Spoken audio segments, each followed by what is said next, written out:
केंद्रीय मंत्री चिराग पासवान ने किसे हड़काया, कहा कि रामविलास पासवान का बेटा झुकेगा नहीं। पुष्पा फिल्म की तरह उन्होंने जो डायलॉग मारा है उससे किसके अंदर हड़कंप मचा है। आखिर चिराग पासवान ने अपने बयान से किसे हड़काया है, इस वक्त की सबसे बड़ी खबर। नमस्कार, आप देख रहे हैं आप तक न्यूज। मैं हूं संजीव। अगर आप चैनल पर नए हैं तो चैनल को जरूर सब्सक्राइब कर लीजिएगा।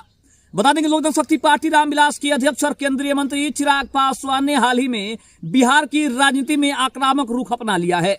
उन्होंने अपने बयानों से विरोधियों पर निशाना साधा है और साफ शब्दों में कहा है कि रामविलास पासवान का बेटा न कभी झुका था और न आगे कभी झुकेगा। बता दें कि चिराग पासवान का यह बयान तब आया है जब बिहार में एनडीए और महागठबंधन के बीच चुनावी सरगर्मी तेज हो गई है।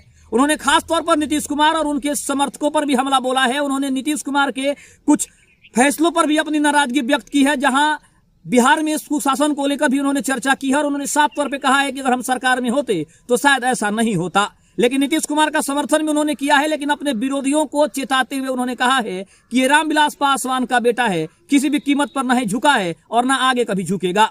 बता दें कि गया के फतेहपुर में पहुंचे चिराग पासवान ने एक चुनावी सभा को संबोधित किया था और वहां पे चिराग पासवान ने अपने विरोधियों को ये जताते हुए बड़ा बयान दिया था और उन्होंने अपने आक्रामक रुख से सभी को अवगत कराया था कि ये चिराग पासवान कभी ना झुका है, ना आगे कभी झुकेगा। उन्होंने कहा कि जब 2020 में हमारी पार्टी दो भागों में बट गई थी, जब मेरे पिता का देहांत हुआ था, उस समय जब मैं नहीं झुका, तो अब आने वाले समय में तो मैं बिल्कुल भी झुकने वाला नहीं हूं।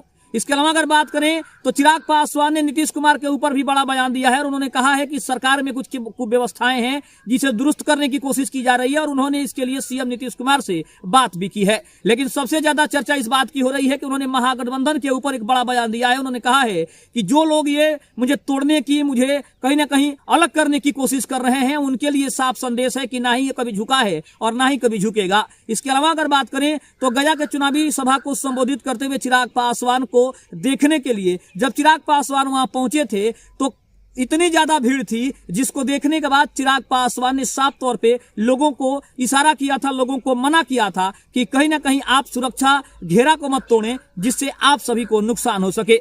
चिराग पासवान को एक ऐसे नेता के रूप में जाना जाता है जो सिर्फ अपने बारे में नहीं बल्कि जनता के बारे में सबसे ज्यादा सोचते हैं। दूसरी तरफ अगर बात करें तो चिराग पासवान ने चुनावी सभा में अपने विरोधियों को कहीं ना कहीं सबसे ज्यादा परेशान किया, सबसे ज्यादा हड़काया, अपने शब्दों से सबसे ज्यादा वार किया है, खास करके महागठबंधन के उस बयान पर जहां चिराग पासवान को एक कमजोर नेता और उनकी पार्टी को एक कमजोर पार्टी के रूप में दिखाया गया है। साथ ही साथ अगर बात करें तो उन्होंने कांग्रेस के ऊपर भी बड़ा हमला बोला है और कांग्रेस को उन्होंने साफ संदेश दिया कि अगर आपको बिहार में कुछ अलग करना है तो आप अकेले चुनाव लड़ने के बारे में सोचें, क्योंकि आप जब तक महागठबंधन का हिस्सा रहेंगे आपकी जो पहचान बची हुई है वो भी हमेशा हमेशा के लिए खत्म हो जाएगी। बता दें चिराग पासवान ने तेजस्वी यादव और महागठबंधन को आड़े हाथों लिया और ये कहते हुए कि वो सिर्फ सत्ता के लिए राजनीति करते हैं, इसके ऊपर सबसे ज्यादा चोट किया है। इसके अलावा अगर बात करें तो चिराग पासवान ने अपनी पार्टी के कार्यकर्ताओं से भी कहा कि वे किसी भी सूरत में झुकने या दबने वाले नहीं हैं। चिराग पासवान का यह बयान देखा जाए तो 2024 के लोकसभा चुनाव के बाद आगामी विधानसभा के मद्देनजर काफी महत्वपूर्ण माना जाता है। वे अपनी पार्टी को बिहार की राजनीति में मजबूत करने के लिए आक्रामक रणनीति अपना रहे हैं, लेकिन चिराग पासवान एनडीए के साथ है और उन्होंने साफ कर दिया है कि वो मोदी सरकार का समर्थन करते आए हैं और आगे भी समर्थन करते रहेंगे। साथ ही साथ उन्होंने बिहार के मुख्यमंत्री नीतीश कुमार के ऊपर बड़ा बयान देते हुए कहा है कि वो नीतीश कुमार के नेतृत्व में चुनाव लड़ने वाले हैं।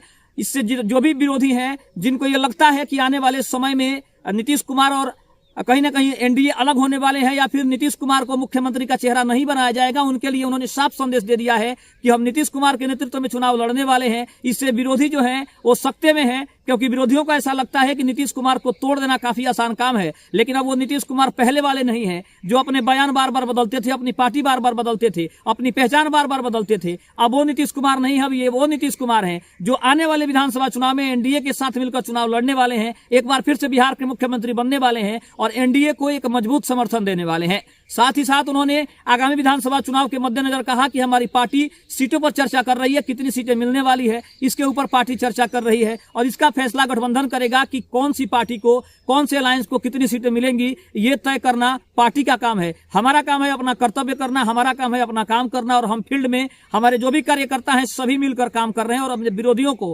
कहीं ना कहीं परेशानी में डालने का भी काम वो कर रहे हैं, क्योंकि विरोधी हमेशा इसी ताक में बैठे हैं कि कब पार्टी कोई गलती करे, कब पार्टी के नेता कोई गलती करे, कोई ऐसा बयान दे जिससे विरोधियों को मौका मिले निशाना साधने का। लेकिन हमारी पार्टी अब की बार के चुनाव में पूरी तरह से तैयार है और 2020 में जो हमसे छिटफुट जो गलतियां हुई थी उस गलती को हम सुधारने की पूरी कोशिश में है, ताकि आने वाले आगामी विधानसभा चुनाव में ऐसी कोई भी गलती किसी के सामने न हो। खबर आपको कैसे लगी कमेंट में जरूर बताइएगा। तब तक के लिए धन्यवाद। जय हिंद, जय भारत।